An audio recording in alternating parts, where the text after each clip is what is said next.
بسم الله الرحمن الرحيم. الحمد لله رب العالمين والصلاة والسلام على رسول الله وبعد. داوديال كسو دوادا برنامج كمان قولين ميل والبا دونيدا كداونيسان. برنامج كمان قولين وبرنامج aan kusoo qaadano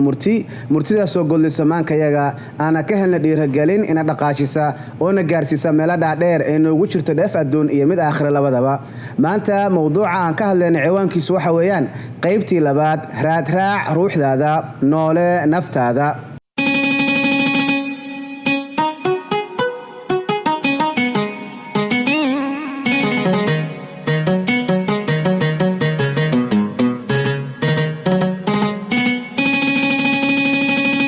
walaalayaal qaybtii koobaad waxaan ku soo qeexnay ruuxda waxaan ka soo sheekeynay ruuxda waxaan sheegnay ruuxdu inay ka mid tahay makhluuqaadka alle subxaanahu wa tacaala uu abuuray amarka allana ku shaqayso waxaan kaloo soo sheegnay inay ruuxdu tahay sir alle subxaanahu wa tacaala uu ku gooni yeelay bini'aadamka si uu bini'aadamka ooga soo saaro asraarta rabbi subxaanahu wa tacaala uu geliyey kownkan waxaana dhahnay waxaa lagu sharfay bini'aadamka waxaan kaloo sheegnay inay culummada qaarkood ay dhaheen ruuxdan macnihii cilmi kama haysano waa sirta alle subxaanahu wa tacaala gooni la noqday oo qof yaqaana uusan jirin waxaan kaloo sheegnay culummo qaarkood dhaheen maya alle subxaanahu wa tacaala waa noo sheegay waana noo warramay isla aayadda ruuxda ka jawaabaysa ayaana na siisay macnihii cilmiga oo alle subxaanahu wa tacaala markuu leeyahay wayas'aluunaka cani ruuxi قل الروح من أمر ربي وما أوتيتم من العلم إلا قليلا وحي ليهن قل الروح من أمر ربي أنا قاسي قبصريان وحي ليهن جوابت وحوية إن الروح ذو أي كميتهي أمرك على سبحانه وتعالى وحي ليهن القرآن كوحلو قتك ملا وحول بالقرآن كان نوشيغي ما فرضنا في الكتاب من شيء fikradii aan qaadanay oo aan dhahnay hadda anaga waa u baahannahay inaan fahanno saasna aan u fahanno ahayd qaybta labaad oo maanta ka hadlayno waa nafta waxaan dhahnay nafta iyo ruuxdana waa kala duwan tahay waxaana ku cadeynaya quraanka markuu ka hadlayo nafta wuxuu sheegaa midda dhimanaysa ama dhibta maraysa ama maaragtay wanaag qofka amraysa ama xumaanta amraysa inay tahay nafta oo quraanka markuu midna ka hadlayo wuxuu yiraahdaa kullu nafsin dhaa'iqatul maut naf walba waa midii geeri dhadhaminaysa marka quraanka ma dhihin ruux walba waa midii geerida dhadhaminaysa meel aad ka helaysid quraankana ma jirto oo leeyahay ruuxda dhimanaysa marka waxa la yiraahdaa arwaaxdu ma dhimato laakiin waxa dhinta waa nafta weeye meelo badan oo arkaysa isagoo mar quraanka ka hadlaya macnaheedu nafta iyada oo macnaheedu la leeyahay ka soo baxa dadka gaalada marka la hadlayo akhrijuu anfusakum oo kale mesela naftiina soo saara ama meelo kale leeyahay watazhaqa anfusuhum wahum kaafiruun marka waxa baxaya oo ama dhimanaya waxa weeyana waa nafta marka qaarkood quraanku wuxuu ka cabiraa inuu nafta ilaahay subxaanahu wa tacaala uu oofsanayo oo la yiraahdo oofsashadan quraanka markuu hadlayo waxa la yiraahdaa waa mawtatu sughra sida alla markuu leeyahay kale Allahu yatawaffal anfusa hiina mawtiha wallati lam tamut fi manamiha marka waxaan leenahay ruuxda way ka duwan tahay nafta waxaana dhahnay ruuxda ayaa dhasha nafta oo naftu waxay ka imaanaysaa marka bini'aadamka lagu abuuro caloosha hooyadiis markaas ayay dhalanaysaa nafta oo dhaqdhaqaaqa bini'aadamka uu bilaabanaya marka waxaa la yiraahdaa naftu way noocyo badan tahay way kala duwan tahay quraankeena wuxuu ka dhigaa naftu inay tahay ilaa iyo 3 nooc inay tahay 3 qaybood ay tahay naf la yiraahdo nafta al-amaaratu bis-suu nafta saaxiibkeeda amarta macni xumaanta oo aad u amar macnihi amar farid badan aad u macnihi u amarta xumaanta waana midda nabiyullaahi yuusuf calayhi wa ala nabiyyi salaatu wassalaam uu leeyahay wama ubarri'u nafsi inna an-nafsa la'amaaratun bis-suu macni waana midda la yiraahdo bini'aadamka wax ka baxsadaa aan jirin oo anbiyada ilaahay xitaa ka sheeganayso dhahayso naftayda aniga macnihi ma bariyeelayo oo nafta waa midii macnihi xumaan farid badan nafta labaad waa nafta mutma'innada ahna waa nafta ku xasiloon waxyaalaha wanaagsan wanaag oo dhan ba agteeda yaal waxyaalaha radaa'isha ah oo hooseeya oo xunxunna ma samayso waana naf adag oo macnihii ka reebtoonta xumaanta wanaaggana samaysa waana naf rabbi raalli ka yahay iyadana raalli iska oo habi isku ah oo midda qur-aanku ka cabirayo uu leeyahay rabbigay subxaana wa tacaala yaa ayatuha annafsu almutma'inna irjicii ilaa rabbiki raadiyatan mardiya naftaasna waa naf labaad weeye naf waxaa jirta labadaa u dhexaysta oo midaan ammaarada ah iyo midda mutma'innada u dhexayso la yidhahda lawaama waa mid marka waxaa la yidhaahdaa wanaaggana samaysa oo wanaagyada samaysa xumaanada samaysa labada isku khalada marka waxay samaysaa markay xumaan ay ku dhacdo oo gef ku dhacdana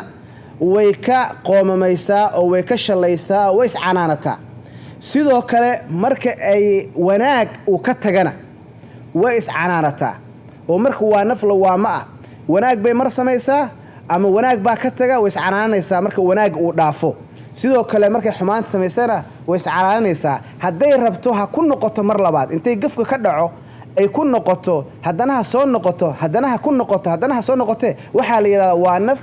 macnihii la yidhaahdo lawaama saddexdaas qaybood oo qur-aankeena ka cabiray baa waxaa moodaa iyadana in culammada ka hadasha macnihii psychologiga ama science-ka ama xitaa moor xaggan falsafada ka hadlana sidoo kale u qaybiyeen hadda maalan Sigmund Freud oo kale nafta wuxuu u qaybiyey isagana saddex qaybood qaybta koowaad wuxuu ka dhigay id qayb la yiraahdo idta marka waa qaybta uu leeyahay waxay leedahay aggressive behavior iyo unpredictable behavior bay leedahay waa naf wuxuu leeyahay isaga xumaanta mar walba ku degdegta oo macnaheedu dulqaad aan lahayn oo si xad dhaafa wax walba u samaynaysa oo macnihii mar walba ku shaqaysa waxyaalaha bilcisan ay marka aragto ama waxyaalaha macaan ay marka arkayso iskama reebi karto waxay noqotaba ha ahaato wax la xirta ha ahaato wax macnihii la xirto oo macnihii ha ahaato iyo wax la dugsadaba ha ahaato ama waxay noqotaba xitaa waxyaalaha shahawaadka oo kale iyo waxyaalaha nafta ay jeceshahay naf xakamayn karta ma aha waa naf mar walba horor ah oo ordaysa oo aan kaadsiyan lahayn nafta labaad wuxuu ka dhigayaa super ego nafta la yiraahdo super ego oo dhinaca quraankeena kamida midna mudma'innada oo kale super ego wuxuu ku leeyahay waa naf kobacday oo weyn oo macnihii ishanata oo waxaan wanaag ahayn aan sameyn waxyaalaha waxay ku shaqeysaa moralka iyo judgmentiga waxyaalaha wanaagsan ayay mar walba samaysaa waxyaalaha xunxunna way ka tagtaa sidoo kale wuxuu leeyahay waxaa jirta naf labada u dhaxayso ego labada u dhaxaysa marka waxay ku leeyahay labadaas ee balance gareysay marna waxay la sheekeysanaysaa idka oo nafta maartay xun ah marna waxay ama xumaanta aad u amarta marna waxay la sheekeysanaysaa super ego-ga oo labadaas mid balance gareyso ku dhex jirto ayuu leeyahay isagana sidoo kale Aristotle isaga wuxuu ka cabirayaa nafta oo uu leeyahay naftu inay ka kooban tahay form iyo matter labadaasna waa mid oo macnihii ay naftu ka koobanto oo uu leeyahay marka ama suuqdigaba in la yiraahdo potentiality iyo actuality waxa macnihii ay jismigeenan form gareynaya oo wax ka dhigaya actual ka dhigaya waxa waa wuxuu ku leeyahay waa nafta waa ruuxda marka haddii ruuxda la waayo jirkaan macno ma laha marka wuxuu ku leeyahay ruuxdan waxay ku shaqeysaa material shay bay ku shaqeysaa wuxuu u kala qaadayaa marka ashyaada ay ku shaqeyso saddex qaybood qayb wuxuu leeyahay مثلا dhirtoo kale dhirtu waa noole iyadoo ruux ma laha macnaheeduna waxa waayo dhirtu inay korodho haddii marka hadda ku macnayn isaga qaab ku dhigayo oo ah macnaheedu form iyo matter ama macnaheedu actuality iyo potentialka macnaheedu wuxuu ku leeyahay hadda mirta geedka mirta oo kale ama siirka cambaha مثلا hadda abuurtaankiisa oo kale laftiisa oo kale waa geed cambo waaye laakiin ma aha potential wuxuu noqon karaa geed laakiin actualkiisu waxa waaye waa macnaheedu mirtaan waaye marka mirta la abuuro ay soo baxdo geed noqoto ee korodhana potential waxay leedahay ay hadhow macnaheedu ay geed ay noqon karto sidoo kale wuxuu ku leeyahay qaybta labaad ay ku shaqeyso ay leedahay waxa kamid ah wuxuu leeyahay xooluhuna wuxuu ku leeyahay marka dareemayaal bay leeyihiin oo macnaheedu waxbay arkayaan waxbay maqlayaan awood xadidanna waa leeyihiin laakiin waxayna lahayn caqli ma laha qaybta saddexaad ay nafta ku shaqeyso wuxuu leeyahay waa bini aadamka marka bini aadamkana wuxuu leeyahay ilaahay subxaana wa tacaala wuxuu siiyey intellectual iyo power oo غير العادي oo qofka bini aadamka wax uu damci karo wax uu diidi karo macnihii uu leeyahay dareemayaal iyo macnihii aragti iyo intellectual ba aqli iyo thought fikr uu leeyahay bini aadamka marka isku soo duubto waxaan leenahay naftu qaybahaas ay tahay bini aadamka marka waad arkaysaa dad mar walba naftoodu ay xumaan u amrto oo xumaan uu ka shaqeyso oo haba yaraatee wax wanaaga macnihii uunan naftoodu ayna ku jirin sidoo kale waxaa arkaysaa dad waxaan wanaag ahaynba aan ka shaqayn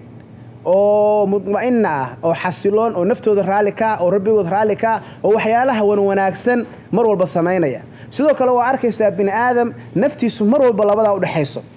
oo maaragtay loolantan ku jiro oo macnihii mar walba naftiisu ay tahay lawaama marka saasay tahay culimmadu waxay dhahaan naftan waa la xakamayn karaa waa la tarbiyeyn karaa oo in badan waxay ka hadlaan taskiyatu nafs maalan in nafta la taskeeyo waxayna ku miithaaliyaan naftu inay tahay maaragtay macnihi ilmo yar oo kale ilmaha yaraa la yidhaha haddii hadda hooyada markay nuujinayso ay naaska u dayso oo iska nuujiso wuxuu gaarayaa isaga oo 5 jir ah inuu yiraahdo hooyo fariisa aan ku nuuge laakiin haddii inta horeba ay ka jarto oo maaragtay ay ka goysanaanka naaska uu ka go'aya taana xikmad waxa weeye nin xikmad badan oo shaacir gabayaa uu ka cabiray uu yiri an-nafsu ka-tifli in tahmilhu shabba ala hubbi ar-ridaa'i wa in taftimhu yanfatimi macnaheedu siduu yiraahdayba wuxuu ku leeyahay qofka bini aadamka nafta bini aadamka waxa kamid ah ka-tifli oo kale waa marka in tahmilhu haddaad u kaadiso iska dayso macnihii shabba calaa xubbi ridaaci wuxuu macnihii ku korayaa oo ku barbaarayaa jaceylka naasnuuga inuu mar walba naas iska nuugo haddii aad ka jartana wuxuu noqonayaa macnihii uu noqonayaa inuu ka go'o oo iska daayo marka waxaa leeyahay nafta haddaadan discipline garayn oo self discipline aadan samayn oo aadan nafta tarbiyeyn oo aadan nafta xakamayn oo aad iska dayso naftii aad seetadaa furan ha iska socoto saasay ku kordhaysaa oo waxay noqonaysaa sida hadda ilmaha yar oo kale maaragtay haddaad dhahdo naaska ay u diidataa ma nuugaysid iska ooynayo inuu wax walba ku dhago iska ooyo maaragtay aanan macnihii uusan ka weynaanin buu noqonayaa laakiin hadduu qofka naftiisa uu xakameeyo uu tarbiyeeyo oo maaragtay xumaanta uu ka jiro oo inta xumaanta uu ka jirayo jaranjarada kale uu soo maro lawaamada heer wuxuu gaari karaa uu qof fuuli garoon uu noqdo qof markaa self masterygiisa uu hay noqdo self managementigiisa uu fiicnaado self control uu noqonayaa markaasna hadhow nafti ka adkaada meesha hadda nafti ay waday isaga hadhow marka steerinka nafta u wadaaya oo u haynaya waxaan dhahnay markii hore naftu waxay ka dhalatay ruuxda haddana waxaan leenahay nafta waxaa ka dhasha shakhsiyadda personality-ga waana midda aan maanta aan xoogga saareen oo ah soul and personality aan ka hadalno macnihii nafta iyo ruuxda marka personality-ga bini aadamka markuu dhashaba inta uu kobcayo oo weynaanayo cilmiga iyo aqoonta iyo khibradda iyo waxyaalaha uu soo marayo dhacdooyinka noloshiisa uu la soo kulmayo ayaa qofkii sheebgaraynaysa oo qof shakhsiyad la ka dhigaysa shakhsiyaddaas oo noqota 4 qaybood mid ka mid ah marka waxaan ka dhignaa waxaan ku siinayaa 4 qaybood oo aan kugu soo koobaya ereyga star marka tab S iyo tab T iyo tab A saasoo kale aan kugu wadayaa 4 qaybood marka waxa la yiraahdaa qaybta koobaad waa tab S qayb la yiraahdo tab S waxa waaye qayb shakhsiyadda bini aadamka ka mid ah ama shakhsiyaadka bini aadamka ka mid ah marka aad bini aadamka qaab dhaqankooda ay u shaqeeyaan aad ka arki doontid oo ah qayb jecel structure-ka waxay jeceshahay mar walba nidaamka waxay jeceshahay organization-ka waxay jeceshahay management-iga waa naf macnaheedu shakhsiyad jecel low and order waxa la yiraahdo kala dambeynta jecel waana naftaas waxa la yiraahdaa waxay ku shaqeysaa mar walba sida dhulka kala waayo sugnaanta jeceshahay ammaanka jeceshahay nabadgelyo jeceshahay waxayna inta ku sii kartaa amarka ku sii kartaa oo macnaheedu waxay naftaa ka shaqeynaysaa waxa waaye inay dhahdo ay qaadato mas'uuliyadda wixii ay dhistay maamulkii israabga ay dejisay ay bay jeceshahay inay mar walba dadka kula shaqayso oo waa naf ka mar walba macnaheedu jecel communicationka jecel responsibilityga jecel saan sheegnay law and orderka jecel way nafta marka waxaa dhiba fowdada dhibta waxaa dhibta kala daasanaanta waxaa dhibta communication la'aanta waxaa dhibta غير mas'uulnimada dhibta marka shakhsiyaadka bini'aadamka markaa fiirisid dad waxaa ka arkaysaa naftoodu ay ku tarbiyooday oo shakhsiyad qurux badan ay soo baxday oo mar walba law and orderka iyo nidaamka ka dambaysa waxaana moodaa shakhsiyaadkan oo kale waxay aad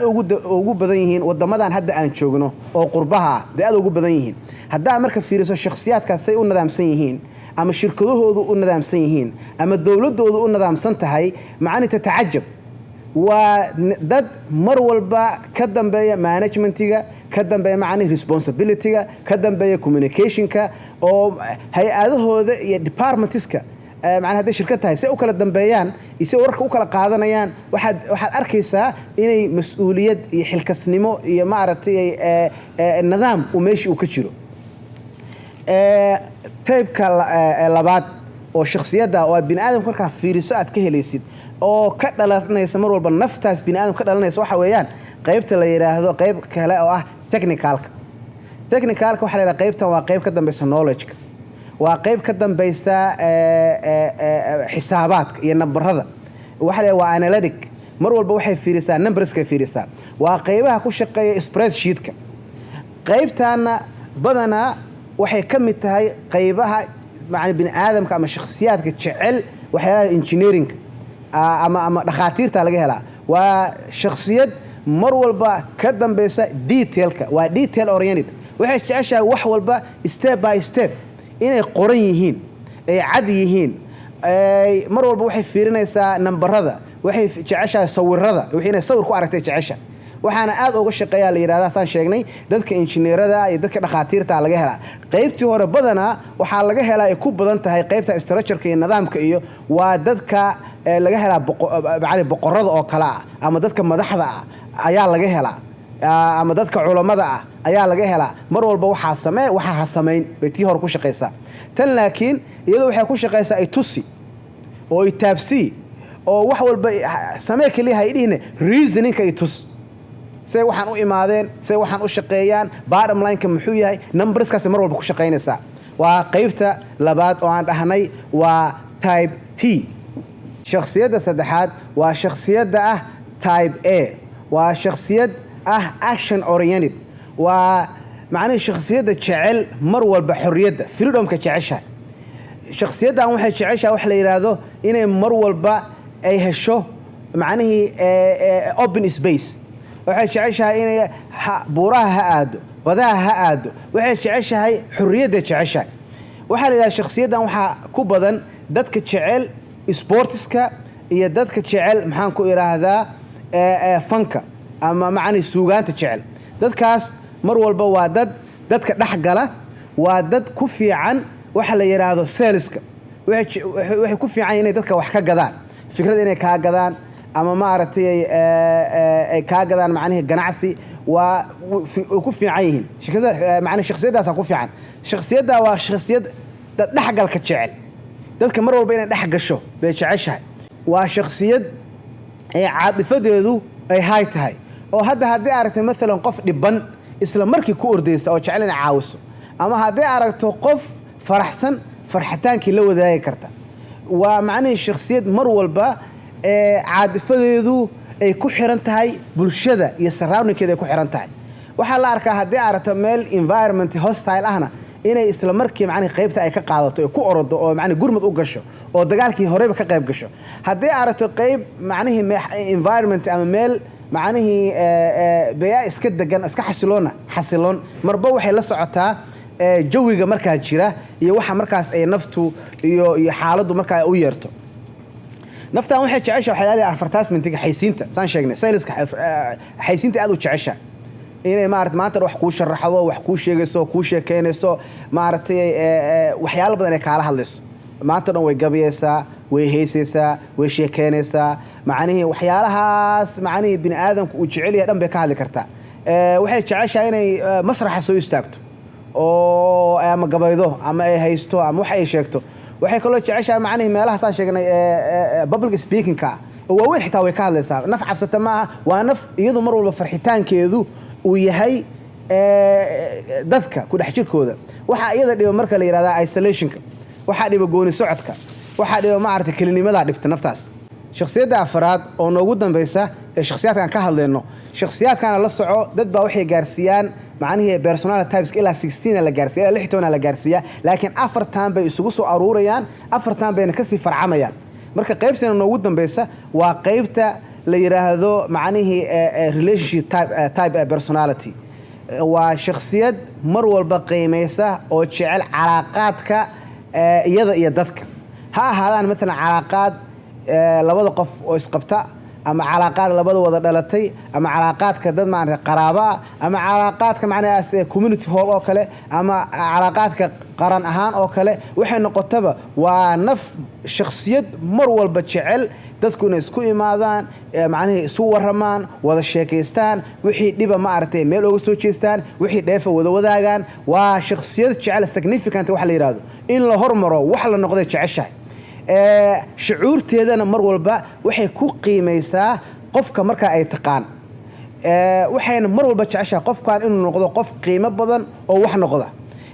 waxa laga yaabaa shakhsiyadan inay teeda ilowdo oo ayna wax kala qabanba maanta ay ka fakaraysa mesela ama uu ka fakarayo ilmihii uu dhalay dadkii la dhashay wadankii uu dhashay haday gabar tahayna ama hooyo tahayna ilmihii ay dhashay dadkii la dhashay dadkii macnaheedu dhalay waxaas bay aad uga fakaraysa mar walba hamigeedu waxa weeyaan iyo fakarka shakhsiyadan waxa weeyaan dadkaadii ama dalkaadii ama diintaadii calaaqaadkaas bay jeceshahay mar walba waxay jeceshahay xiriirka iyada nafteeda iyada dadkeeda iyaga diinteeda shakhsiyadda jecel weeyaan shakhsiyadda waxa marka dhibta la yiraahdaa kelinimada waxa dhibta khilaafka waxa dhibta macnaheedu waxa la yiraahdo fawdada iyo dagaalka waxyaalahaas way dhibtaa waxay jeceshahay mar walba nabadgelyada iyo xasiloonida iyo macnaheedu horumarkay jeceshahay marka afarta aan sheegnay waa afar bin aadamka soo badan yahay ay u qaybsamaan qofku waa laga yaabaa inuu mid kamida uu noqdo oo mesela tii structure ka ahayd oo macnaheedu nidaamkii organization ka jecel noqoto ama waxa laga yaabaa inuu laba uu ka noqdo mesela technicalka oo laftiis uu qaato oo qof analytic oo macnaheedu nabarada ku fiican oo detail ka jecel noqdo waxa kale oo noqon karta maartay inuu noqdo qaybta macnaheedu saddexaad oo mar walba action ka jecel oo maartay xurriyadda iyo freedom ka jecel waxa kale oo noqon kara macnaheedu qaybta u dambaysan ka hadlay relationship-ka waxa la yiraahdaa dadka qofka ay ku kulanto badana ma dhacday dhahan laakiin waa fair aad u yartahay laakiin qofkii ay afartan ku kulanto waa dadka mar walba successful ka noqda oo aad ugu guuleysta nolosha oo noloshoodu ay dheelitiran tahay oo dad mararka qaarkood aan la yaabis waxyaalaha ay qabanayaan مثل قف baa wax laga yaabaa 10 shirkadood 15 shirkadood inuu manage gareeyo ama ka badan ba shakhsiyad qaar koodna hal shirkad ma manage gareyn karto iska daa naftiisa ma manage gareyn karto qofkaas oo kale waxa uu leeyahay waa dadka macnaheedu afartan qayb macnaheedu ku fiican oo meel fiican gaara waxaan dhaawaa dadka bini aadamka intooda dhameystiran ilaaha dhameystiran laakiin inta bini aadamka macnaheedu takaamulka gaartay oo kale bay dhahan rasuulkeenana qayb kamid ah bini aadamku sheegay uu yiraahdo mesela ay khadiijo ka mid tahay mesela inay dadka macnaheedu ay dhameystiran ay yihiin afarta qaybood oo aan ka sheekeynay oo ay u qaybsato macnaheedu personality ama shakhsiyaadka waxa jirta cudurro ku imaada cudurradaas oo curyaamiya qofka bini aadamka waxa la yiraahdaa ilaahay baa wuxuu ku abuuray fidro ijtimaaci inuu qofka bini aadamka mar walba bulsho uu la xiriiro oo bulsho uu ku dhex noolaado qofka bini aadamku banaanka kaliis kuma noolaan karo macna xayawaanaad kale lama noolaan karo wuxuu ku qasbay inuu bini aadam la noolaado uu ku dhex jiro marka cudurro waxa ku dhaca marka ka imaada shakhsiyaadkaas oo la yiraahdo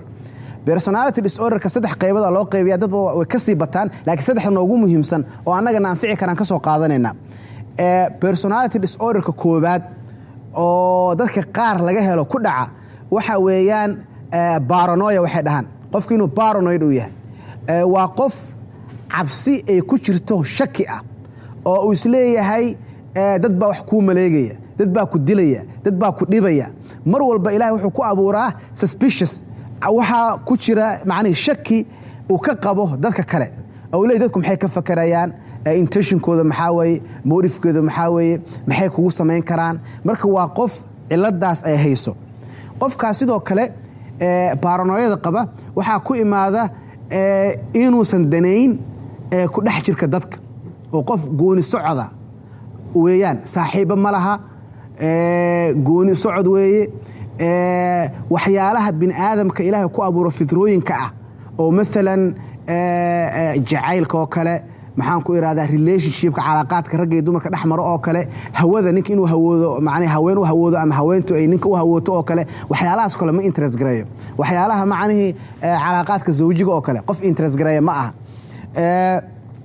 sidoo kale qofkaas waa qof badan iska fadhida wax ma soo saaro because cabsidii baa curyaamisay wax ma soo saaro wuxuu iska aaminsan yahay wax walba inay iska imaan doonaan qof dadkii hore aan sheegnay kale oo macnaheed dad management ka shaqeynaya macnaheed jecel inay banaanka aadaan dadka ku dhex jiraan xiriirka relationshipka jecel ma aha waa qofka markaa cabsida paranoyada ay u diiday qofka labaad oo personality disorder ku dhaco aad ka arki karto waxa weeyaan dadka jecel waxa la yiraahdaa dramatic personality disorder dadka dramaada jecel waa qof mar walba inuu wax dhaco inuu wax dilo inuu wax kharibo jecel wuxuu iska jecel yahay on mar walba macnaheed qubqacda inuu maanta dhan wax uu qaraacayo oo wax uu jibinayo oo maaragtay qas iyo maaragtay iyo lab uu ka shaqeynayo haddii meel dad isugu imaadaan mar walba taxun buu aadaya meeshii buuq buu ka furaya qalalaas uu ku abuuraya waxaana ku kaliftaa la yiraahdaa waa qof jecel attention buu qabaa inuu mar walba wuxuu jecel yahay dadku arkaan oo maaragtay dadku maqlaan oo maaragtay ay dadku ammaanaan waxyaalahaas uu jecel yahay qofkaasoo kale waxaa ku imaataa la yiraahdaa in uu dareemayaashiisa feelinka ay dhintaan sidaa darteed bini aadamka kale dareemayaashooda ma daneeyo waxba kama galo ama ha noqdo qof u dhaxay ama qof ay wada dhasheen ama qof maaragtay bulshada ka mida ma ka galo qof hadda hadduu arka macnaheed dhibaato haysata uma naxayo bal waxaa laga yaabaa inuu markaa dhibaatadaaba sii badiyo oo sii buunbuuniyo oo qofkii sii cadaaba sii dhibo maaragtay uu gaaraa sidoo kale waxa la yiraahdaa qofkan wuxuu leeyahay dabeecad leeyahay been iyo maaragtay dabamartayn waliba soo noqnoqonaysa oo xitaa uu gaarayaba war dadku beentaadii waa barteen ma aaminay isaga iskuma jeedaba dad kale ma arkaba waxaas maanta ku soo celcelinaya qofkan macnaheed dramaada jecel sidoo kale mar walba muurkiisa waxa la waa up and down inuu either uu iska fadhiyo meel uu saa u fadhiyo waxba uusan qabanayn iyo inuu dhaqaaqo wax qarbudayo wax ka dhaxaysa malaha sidoo kale waxa la yiraahdaa dib walba uu gaarsiinayo macnaheed malaha waxa la yiraahdo caadifo uu leeyahay waa ka xumahay oo kale wali isma uu dareemay qof sorry isoo waxa dhan uu kharibayo uu haleynayo uu been sheegay wax burburinayo wax dhibaayo haddana uma arkin wax khaldayaba marka waa cudur weeye waa xanuun shakhsiyaadka qaar ku dhaca qaybta saddexaad waxa weeyaan qaybta la yiraahdo qofka qaba anxious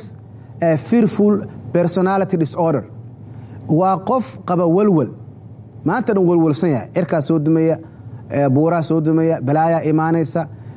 qof walba u arko balaayo ka dhex arkaya program walba loo keeno balaayo ka dhex arkaya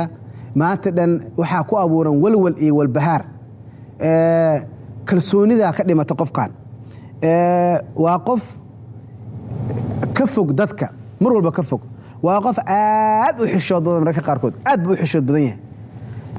waxa uu dadka ka qabo macnaheed extreme shy buu leeyahay la yiraahdaa aad qof maartay u xishoodo waay qof oo macnaheed xishoodka macnaheed mid waxaa jira oo diintu ogoshahay oo ammaanan laakiin xishoodka kuu diiday inaad hadasho kuu diiday inaad socoto kuu diiday dadka inaad dhex gasho macnaheed kaas waa qajilaad waay xishood maaha waa qajilaad wey qajilaadaas marka qajilaadiisa aad u badan oo aad u xun marka qofkan mar walba waa dadka arkaa la yiraahdaa half the cup empty wax walba hadda cup haddaa tusaale koob biyo ku jiraan inta buuxda ma arkaysa inta maran buu mar walba arkaya wax walba aad u keento wuxuu ka arkayaa qaybta xun buu ka arkayaa marka qaybtaasna waa qayb dadka shakhsiyaadka ka mida walaalayaal waxaan leenahay qof kastoo bini aadana waxa uu jecel yahay oo rabbi ku abuuray inuu wanaagsanaado inuu horumar gaaro inuu meel fiican uu ku dambeeyo adduun iyo aakhiraba inuu magac iyo maamuus iyo sharaf inuu ka harto ayuu jecel yahay waxayna marka ku xiran tahay haddaan rabno inaan wanaagga iyo maamuuska aan gaarno inaan fahanno noloshayada se u shaqayso waa midda aan leenahay marka noolee naftaada haddaad rabto inaad noloshaada macnaheed naftaada aan meel fiican ka gaarto waxaad ku noolayn kartaa noloshaada waxa weeyaan inaan hadda inta aan ka soo sheekeynay oo ruuxda iyo nafta iyo shakhsiyaadka cudurrada ku dhaca oo personality disorderka inuu qofku fahmo fahamka uu intaa fahmo baa waxaa keenaysa qofku inuu naftiisa fahmo kow kabacdina ummadda uu la nool yahay fahmo markaas maaragtay dhaqamada iyo maaragtay dabeecaadka bini'aadamka kala duwan uu fahmo taas baa marka waxay kor u qaadaysaa guushiisa adduun soona dadejinaysa keeni kartana qofka qof legacy iyo magac ka taga uu noqon karaa haddii laakiin aadan intaaba aweer u ahayn aadan ku baraarugsanayn oo aadan baranin oo aynan macnihii arrintan iyo muhiimadda ay leedahay aynan siinin sida hadda waddamadan aan ku noolnahay oo westernka ay u siiyaan runtii waxaan mar walba ku dambaynaynaa inaan hoosu dhacaas iyo meesha aan joogno aynan ka dhaqaaqin meeshaan aan taagannahay mar walbana ay cudurradan dadka ku dhaca aan macnihii ay nagu bataan oo qofkii qof mar walba isla weyn oo ummadda kale aan fiirin oo wax burburinayo maaragtay uu noqdo uusan noqon qof wax dhisaaya marka walaalayaal waxaan rajeynayaa inta aan maaragtay dib isugu soo laaban doono inaan macnihii aan ku baraarugsanaan arrintan oo idinkuna baaritaan badan aad sii samaysaan oo meeshaan keliya aynan macna kusii koobnaanin waxaan aaminsanahay aniga ayaa ininka baahi badan inta hadda aan soo sheegay waxaan u baahanaynaa baaritaan badan aan kusii samayno wax badanna aan kasii baranno intaan barnaamijkan iyo mid la mid ah aan dib ugu kulmi doonno waa walaalkiin cabdinuur aadan xayir oo idinkaga tegay salaanta islaamka wassalaamu calaykum waraxmatullaahi wabarakaatu